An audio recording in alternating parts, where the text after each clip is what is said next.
For decades, France has controlled more of Africa than most people realize. They claimed it was about diplomacy, peacekeeping, shared history, but that's not the full story. Because now one African country after another is kicking France out, and when you see why, you'll understand why this is long overdue. Let's be clear, France didn't just leave Africa after colonialism. They stayed through economics, politics, and military power. They built military bases in over 10 African countries and hand-picked presidents that worked for Paris but not their people. They called it France.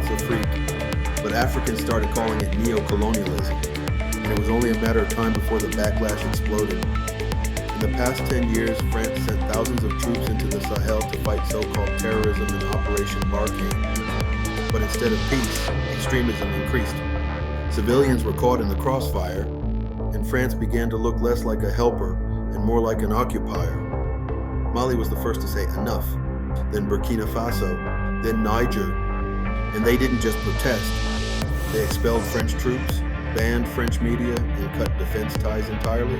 Here's what the Western media won't tell you. These countries didn't collapse after France left. They pivoted fast.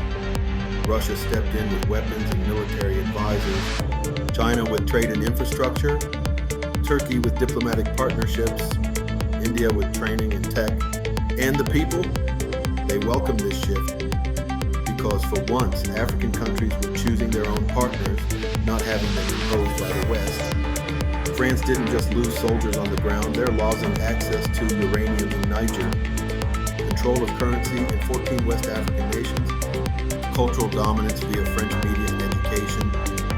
In short, France is being unplugged from its post-colonial empire, and that's terrifying for Paris because Africa was never meant to walk away.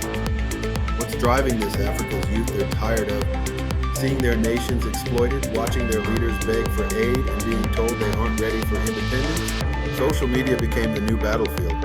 Telegram, YouTube, Twitter, all flooded with content calling out France's role in African poverty and instability.